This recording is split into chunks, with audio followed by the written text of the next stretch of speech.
Hello friends, welcome to सात English academy. सध्या आपण फक्त साधे वाक्य घेणार आहोत. तुम्हाला नेहमी सांगतो की मी 1, 2 किंवा 3 महिन्यानंतर मी एक ऍडव्हान्स स्ट्रक्चर सुरुवात करणार आहे. जसं ऍडजेक्टिव्ह, ऍडवर्ब, प्रोनाउन्स, एक डीप प्रोनाउन तुम्ही जो पहिला तो बेसिक होता, तसं टेन्सेसचा वापर कसं करायचं, आर्टिकलचा वापर कसं करायचं. आज एक सोपा स्ट्रक्चर आपण बघणार आहोत. इट्स तुम्हाला माहिती, इट्स हा शॉर्टकट आहे, त्याला इट आणि इज वापरतात. आणि हा जो डिफिकल्ट आहे, याचा अर्थ ते कठीण. तुम्हाला जर कधीही कोणतेही काम खूप कठीण वाटत असेल की सर मला हे वाक्य जमत नाही, मुंबईमध्ये काम करायला जमत नाही, कठीण वाटतं तुम्हाला. काही लोकांना गणित सोडवणं कठीण वाटतं, काही लोकांना इंग्रजी बोलणं कठीण वाटतं, काही लोकांना अभ्यास करणं कठीण वाटतं. जेव्हा आपल्याला म्हणायचं की यार कठीण आहे असं म्हणायचं असेल, कठीण आहे, तर तुम्हाला वापरायचं आहे इट्स डिफिकल्ट, नंतर टू घ्यायचं, नंतर V1 घ्यायचंय. V1 भरपूर लोकांना माहीत असेल. V1 म्हणजे काय? जे काम आपण नेहमी करतो, ऍक्शन ज्याला आपण म्हणतो. जसं मी ऍक्शन करतो शिकवणे, याला म्हणते ऍक्शन. वर्ब म्हणतात त्याला, क्रियापद. मी अभ्यास करतो, अभ्यास करणे काय झालं, क्रियापद. मी पोहतो, पोहणे काय झालं, क्रियापद. मी नाचतो, नाचणे काय झालं, क्रियापद. मग आज जो टेबल पाहणार आहे तो it's difficult two plus V1, याचा अर्थ होतोय कठीण आहे.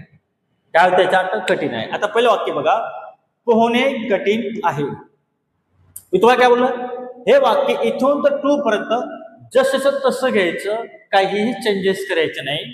जसं आता मला म्हणायचंय इट्स नंतर डिफिकल्ट नंतर टू, आणि पोहण्याला काय म्हणतात, स्विम. बस पुढं काय घ्या, स्विम घ्या. मग वाक्य कसं आलं, इट्स डिफिकल्ट टू स्विम. दुसरं वाक्य बघा, मुंबईमध्ये काम करणे कठीण आहे. मी तुम्हाला काय बोललं, इट्स पासून तर टू पर्यंत वाक्य जसं तसं घ्यायचंय, काही चेंजेस करायचे नाही. जसं आता बघा, इट्स ओके, नंतर डिफिकल्ट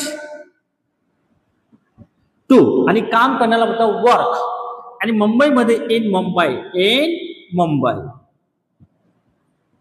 तिसरं वाक्य बघा, शिकवणे कठीण आहे. कसे वाक्य, इट्स डिफिकल्ट टू, आणि शिकवण्याला काय म्हणतात, टीच. झालं वाक्य, टीच. याच्यावर फुल स्टॉप.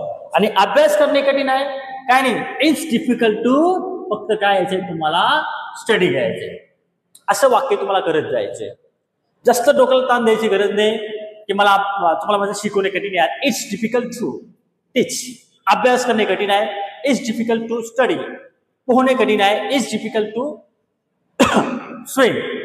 पोहणे कठीण आहे, इट्स डिफिकल्ट टू स्विम. आता मी काही 2 मुलांना उभं करतो लागेल. तर पहिले दोघे या बेटा. हा टेबल समजला, ओके. इकडे बेटा. आता तुला म्हणायचं असेल पोहणे कठीण आहे, आता बा पोहण्याला म्हणतात स्विम म्हणतात, हा, आणि कठीणला काय म्हणतात, इट्स डिफिकल्ट टू. ओके, बोलून दाखव बरं का. It's difficult to swim. जोराने बोल बेटा. It's difficult to swim. It's difficult to swim. It's difficult to swim. It's difficult. difficult. Difficult. It's difficult to swim. It's difficult to swim. बोल रे. It's हा बोल ना. It's चलेल difficult. चुकलं तरी चालेल. It's difficult to swim. जोराने बोल. It's difficult to swim. Difficult.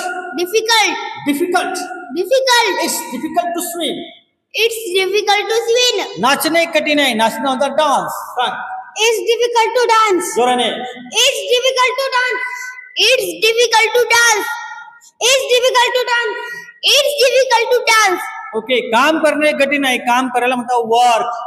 It's difficult to work. It's difficult to work. It's difficult to work. It's difficult to work. जोराने. It's difficult to work. Okay मित्रांनो, आज आपण खूप सोपा टेबल घेतला.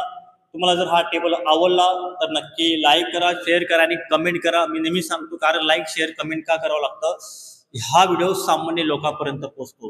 आणि जेव्हा सामान्य लोकांपर्यंत पोहोचतो ना, तेव्हा जे लोक बिचारे क्लास लावू शकत नाही, पोचू शकत नाही, त्यांच्यापर्यंत हा घरी बसल्या त्यांना सोप्या पद्धतीने हे इंग्लिश शिकायला मिळतं. Thank you very much. बोला रे. Thank you very much. Okay जा.